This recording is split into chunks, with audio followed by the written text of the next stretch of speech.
Hey, everybody. Welcome back to the Outcomes Rocket podcast. Today, I have the privilege of hosting two outstanding healthcare leaders and authors. First, I want to introduce you to Dr. Peter Yesawich. He is Chairman, Hospitable Healthcare Partners, and Vice Chairman Emeritus at MMGY Global. And also joining us today is Dr. Stowe Shoemaker, who served as the Dean of the William F. Harrah College of Hospitality at the University of Nevada, Las Vegas from 2013 to 2023.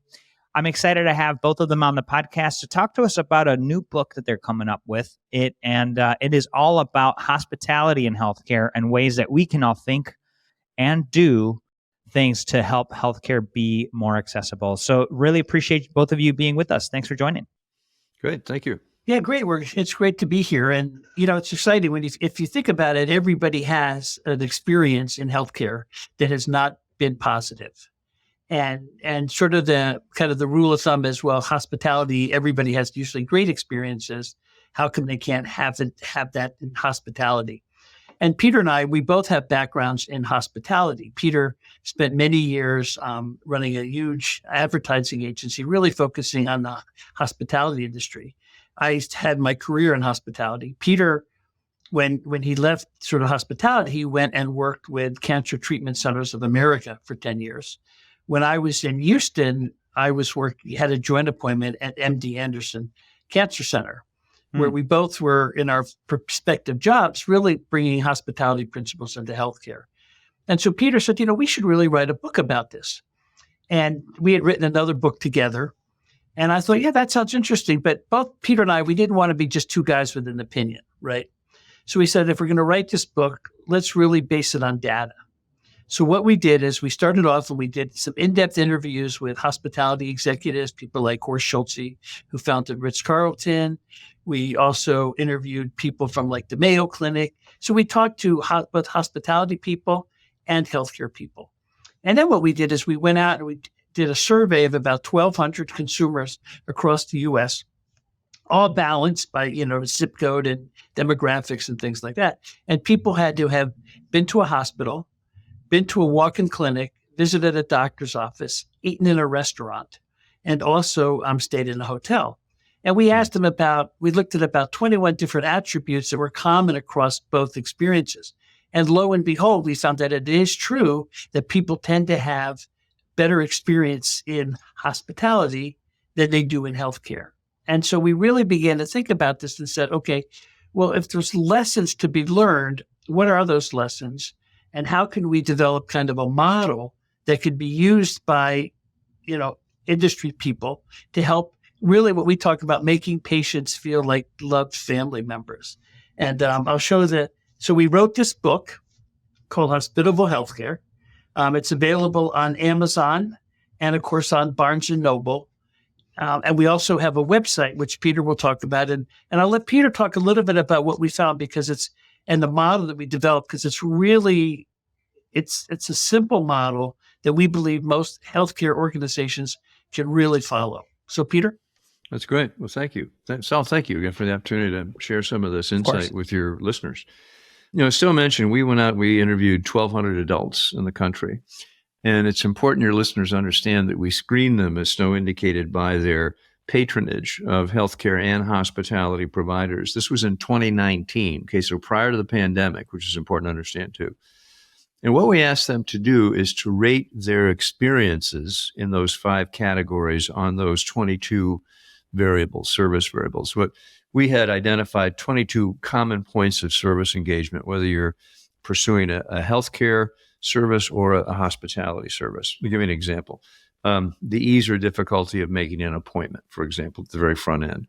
At the very back end, whether or not the provider asks you for feedback on the experience that you've had. In the middle, knowing the price of the service before the service is delivered. How often does that happen in healthcare versus hospitality? And so anyway, so we had this wonderful data set. Then we ran all the analytics on that. And what we did is we looked at what we called the deficits that existed between people's service experiences in hospitality versus healthcare. Okay, so that's kind of the framework. Headline is that we found 5 buckets, 5 kind of themes of deficits that came out of the analysis. And in order of kind of the deepness of the deficit, number 1, the primary source of dissatisfaction for patients in healthcare with their experience happens to deal with not knowing the price of the service or understanding the price of the service before it's actually delivered. And I'm sure many of your listeners have many examples. Stowe and I personally have multiple examples, even recently, examples where we pursued some kind of healthcare service, whether it was a hospital visit, an annual physical, a dental appointment, you name it, only to be surprised after the service had been delivered as to the cost. Okay, so that's the deepest kind of deficit. So we'll come back to that in a minute and say, okay, well, so what? What do you do about that? Well, in our book, we actually give recommendations on how healthcare providers could address that. The second deficit, this may or may not sound curious to your listeners, is the fact that our sample told us that most healthcare providers don't act like they appreciate the patronage of the patients. They don't thank them for their patronage. You know, in a restaurant or hotel or any kind of hospitality provider, you're thanked multiple times. Most importantly, you're thanked at the conclusion of the experience. You know, how many times have we walked out of a healthcare provider never to hear the words uttered, thank you, you know, it's been a pleasure serving you, or whatever it might be. So that's the second deficit. The third deficit is the whole reception experience. And that's not just the environment, but also the experience itself, whether or not you feel welcomed, whether or not the environment serves to kind of reduce some of the anxiety you might have by being there if it's in a hospital or a doctor's office, that kind of thing. The fourth deficit happens to be in logistics. That's the difficulty of making an appointment, or it's the timing of disputes that may be challenged. If you have to debate something with an insurance company, I mean, all your listeners we've all been through this, you know, the kind of the endless delays. And if you watch what's happening, for example, with a lot of health systems today and how they're essentially removing themselves from accepting Medicare Advantage programs because of all the delays that are occurring in terms of prior approvals. And then finally, the last deficit is in service recovery. You know, if you have a bad meal in a restaurant, what happens? Well, the maitre d' is going to come over and say, Mr. Marquez, we're sorry the entree was not to your liking, but we'll be back with something right away for you. And by the way, what will happen is you'll get a complimentary beverage or dessert in the end, and they might even comp the bill. What happens if you dispute, you know, the service quality in a healthcare institution? And the reason I'm chuckling is we all know the answer to that. Yeah. And it's a headbanger for people, you know, because, you know, rarely is your dispute to your satisfaction satisfied. So anyway, 5 deficits. And then, as Stowe mentioned, we've actually developed a model, and the abbreviation is 5 letters, PAEER, pronounced PAEER. And, you know, in healthcare, when you say PAEER, heads turn in the room, right? Because we all think about payors. Right. Well, our PAEER model is prepare, anticipate, engage, evaluate, and reward. And we say healthcare providers, if they follow our model on those 5 simple steps, and in the book, we give them very specific practical guidelines on how to do that, they will absolutely improve the patient experience. And so that's kind of the essence of what's in the book. Yeah, it's important for the listeners to understand that, you know, when we think about hospitality and healthcare, the prime example people tend to think about is, you know, that high-end payer who you know, basically will pay whatever it takes and get incredible service, and everybody else gets terrible service. And in our book, we really argue that this model could be used for whether the person's paying with their own money or whether a Medicaid patient. And the example that we talk about is when you think about the hospitality industry, you know, you can have a great experience at a La Quinta, at a Hampton Inn, which is a very low price property. And you can have a great experience at, you know, a Four Seasons or a Ritz-Carlton. And what we really want to emphasize is that this is not just how to take care of wealthy people, but this is really how can we as a healthcare system really improve our HCAHPS scores, which, you know, for the listener who doesn't understand, you know, the government reimburses hospitals based on how well they score on what are called their HCAHPS scores, which is basically how well are they taking care of the patient. And a lot of times patients, you know, they don't know whether they're getting a great service. So they use cues to determine, right? So when I was doing work with MD Anderson, we started giving people warm blankets. And then suddenly everybody thought, oh my God, the service, I get great care at MD Anderson. I got a warm blanket. Well, they never talked about the read they were getting, the doctors they were seeing. So we use these cues as patients to determine whether we're getting a great service. And in the book, we talk about why that happens and then examples of how to solve it. So you can let the patient know that they are getting a great service, but they're also getting great quality care. Yeah, that's really great. And I love these examples, Stowe and Peter. I love the framework, the PAEER framework. It's always nice to have those guiding principles that help, anybody in business, whether a provider, really, we're talking about providers here. It helps them operationalize this concept of, exactly. Of really service and hospitality. We liken a lot of the work happening in technology, looking at the finance sector as an example, and the consumer experience coming from the hospitality sector. So I really appreciate the thoughtful approach and the data-backed, research that you guys enveloped into the book. Like you said, instead of just having two opinions on it, really kind of dug into the data and gave us some good examples there. As you guys make rounds and get this book out to people, what calls to action do you want to leave our listeners with? Many healthcare leaders here. Well, I think I'll start that, and then Stowe can jump in. That, as I mentioned, in the book, Saul, we have a chapter for each of the letters in the PAEER model, like prepare, like how do you prepare to improve the patient experience? How do you anticipate and so forth? At the end of each chapter, we have probably 4 or 5 very practical action items that any healthcare provider, doesn't matter if it's a physician in a private practice, if it's a large academic health system, what they can do is literally, it's almost like a checklist, and they can determine whether or not they have implemented these principles of hospitality at each of those 5 steps. And our submission and our contention is that if they do, they will absolutely see an increase in the patients will see an increase in improvement in the patient experience. It's I'm sure you know this, and many of your listeners do, that we began this whole process with a literature search. So we took a look at what was out there in terms of understanding the drivers of the patient experience. And what you discover is overwhelmingly, it's not the clinical outcome, because the clinical outcome is presumed to be good. I mean, that's very rarely the source of dissatisfaction for people. Mm-hmm. It's how the service is delivered.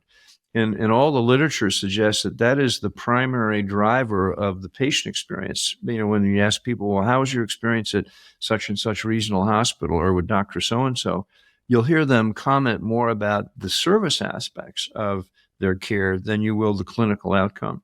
So to your question, what we've done in the book is for each of those 5, we have very practical examples.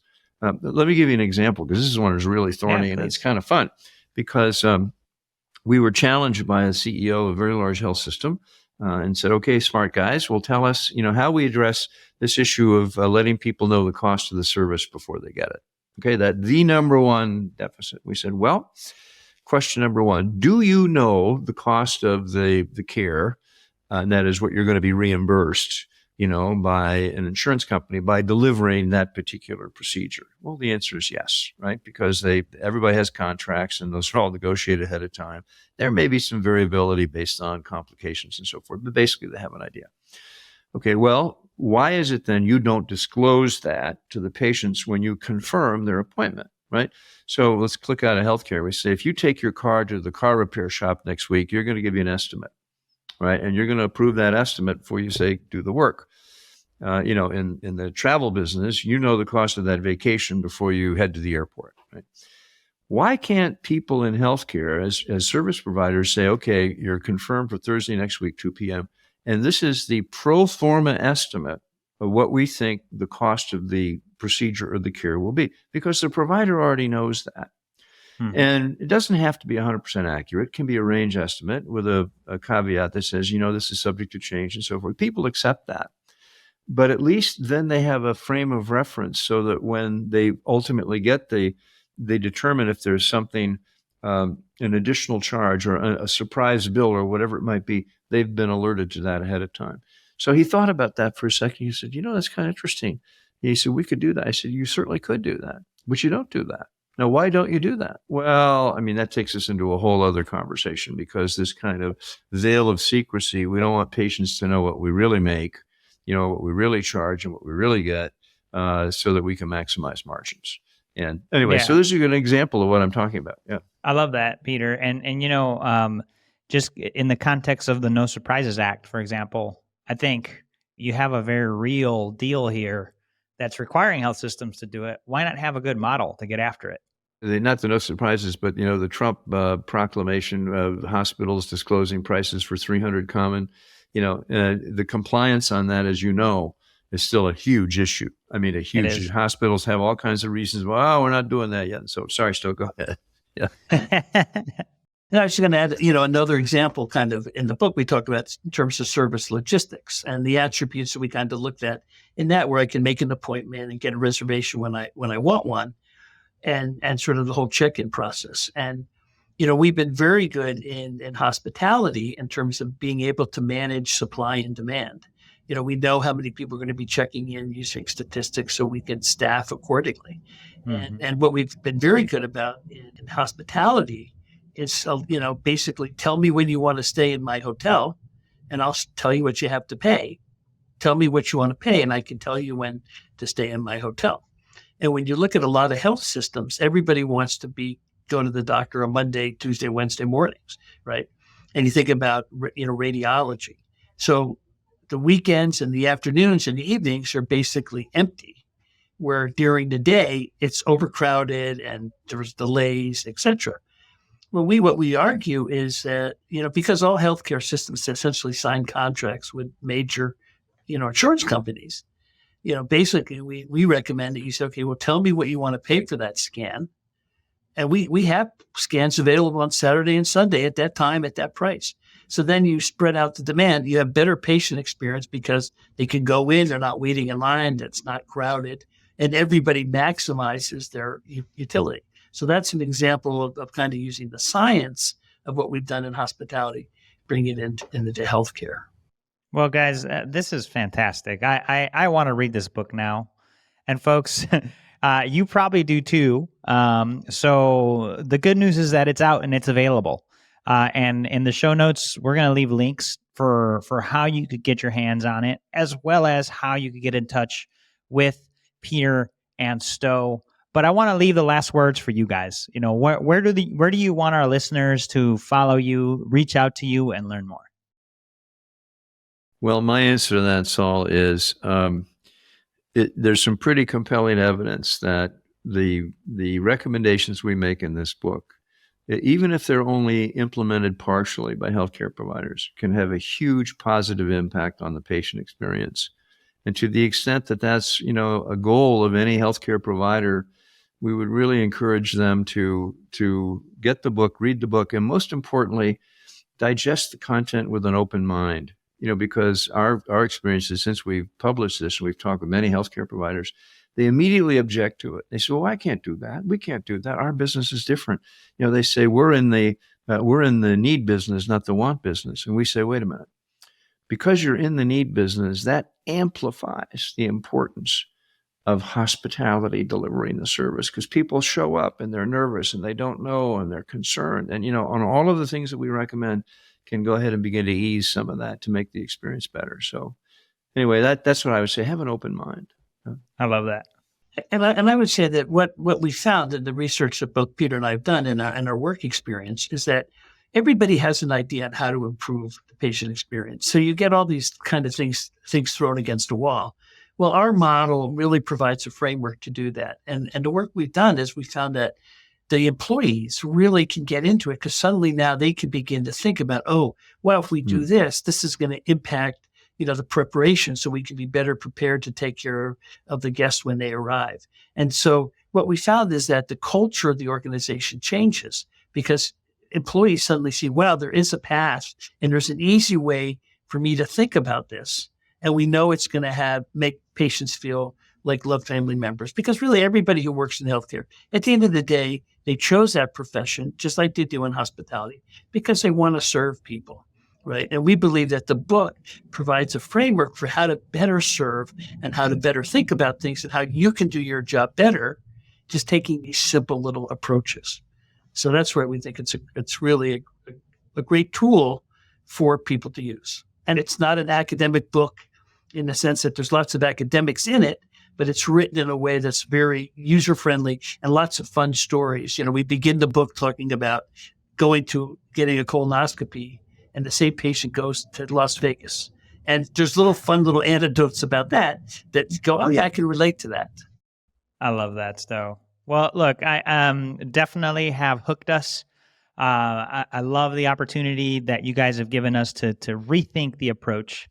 And there it is. For those of you watching our episode today, Hospitable Healthcare, and make sure you check out in the show notes a link to get the book. I'm excited for you guys all to do that. Stowe, Peter, thank you both for being with us today. This has been a lot of fun.